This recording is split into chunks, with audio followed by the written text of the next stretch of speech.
안녕하세요. 건강메아리 양은미입니다. 오늘의 주제는 알레르기 비염인데요. 이에 대해 설명해 주실 교수님 모셨습니다. 교수님, 자기소개 부탁드립니다. 안녕하세요. 저는 전남대병원 이비인후과에 근무하는 성충만입니다. 네, 교수님, 오늘 이야기해 볼 주제는 알레르기 비염인데요.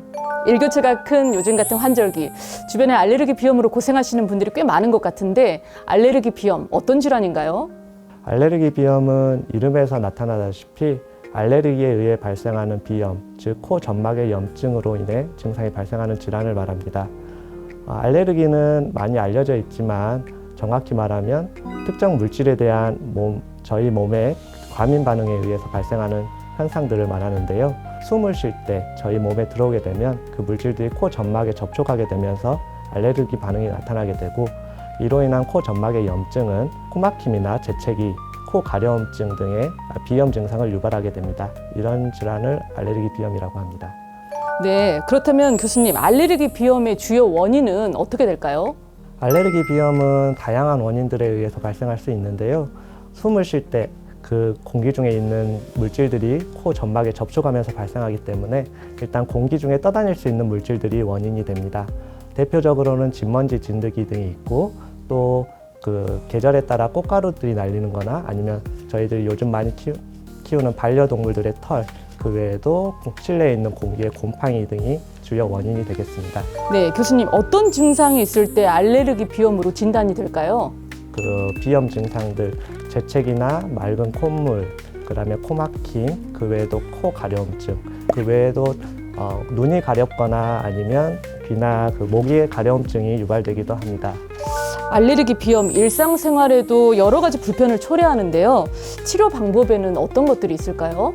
알레르기 비염의 치료에는 저희들이 설명드릴 때는 주로 4가지를 설명드릴 수 있고요. 회피요법, 그다음에 약물요법, 또 수술요법, 면역요법 등이 있습니다. 먼저 회피요법은 그 알레르기를 유발시키는 물질을 그 접촉을 피하는 방법인데요. 알레르기가 있는지를 알고 있으시다면 최대한 그걸 피해 주시는 게 노력을 해주시면 그 증상을 완화시키는 데 도움이 되고요. 그 다음에 약물요법은 알레르기 비염 치료의 주 요법인데 가장 대표적으로 항히스타민제나 아니면 비강내 국소스테로이드제가 많이 사용되고 있습니다. 그리고 그 다음에 이제 해볼 수 있는 방법들이 수술요법이 있습니다. 수술요법은 알레르기 비염이 만성적으로 오래되신 분들 같은 경우에는 점막에 비가역적인 그 비유, 커져 있는 경우들이 있어서 이럴 경우에는 수술을 통해서 그 점막의 부피를 축소시켜주면 코막힘 증상을 호전시켜주는 데 도움이 되고요.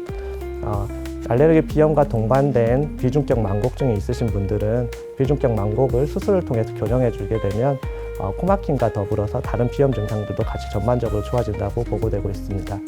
마지막으로 이제 면역요법은 알레르기 원인 물질에 대해서 그걸 자꾸 접촉을 증가시켜서 그거에 내성이 생기게 하는 방법인데요.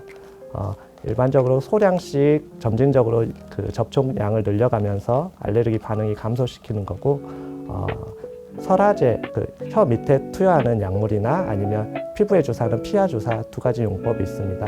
전반적으로는 3년에서 5년 정도 치료를 하게 되고, 치료가 종료된 후에도 내성이 어느 정도 유지되기 때문에 증상이 감소된 상태로 상당 기간 유지될 수 있습니다. 그렇다면 예방을 위한 방법에는 어떤 것들이 있을까요? 알레르기를 예방하기 위해서는 접촉을 최대한 피하는 게 좋고요. 그래서 가장 흔한 원인인 진먼지, 진드기에 대해 예방하기 위해서는 실내 공기를 청결하게 유지하는 게 중요합니다. 실내에 쌓일 수 있는 진먼지, 진드기나 곰팡이들을 자주 환기를 시켜주시면서 공기를 깨끗하게 해주시고, 아니면 헤파 필터가 있는 공기청정기 같은 걸 사용하는 게 도움이 되고요. 그 침대나 베개 같은 것들에 많이 살기 때문에 따뜻한 물로 자주 세탁해 주시는 게 중요하고, 또 50% 이하의 낮은 습도를 유지해 주시는 게 도움이 됩니다. 그 꽃가루 알레르기에 대해서는 밖에 외출하셨다 돌아오셨을 때는 이제 몸에 꽃가루 같은 게 붙어 있을 수 있기 때문에요.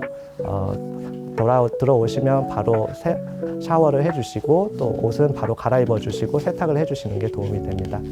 동물 털 알레르기 같은 경우는 반려동물을 키우지 않는 게 가장 좋은 방법이지만 그게 현실적으로 어렵기 때문에 일단 진먼지 진드기와 같이 집안을 잘 청소해서 동물 털이 많이 남아있지 않게 해주시는 게 중요하고 그 반려동물을 자주 씻겨줘서 털을 자주 갈아주시는 게 좋습니다. 동물들을 침실 안에 들어오지 못하게 하는 방법도 좋은 방법이라고 할 수 있겠습니다.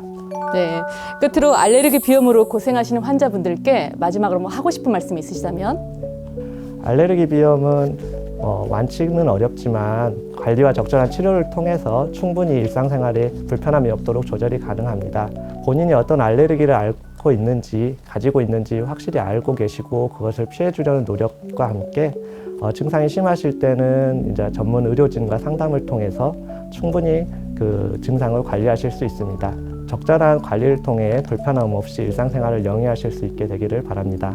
네, 오늘은 전남대학교 병원 이비인후과 성충만 교수님 모시고 이야기 나눠봤습니다.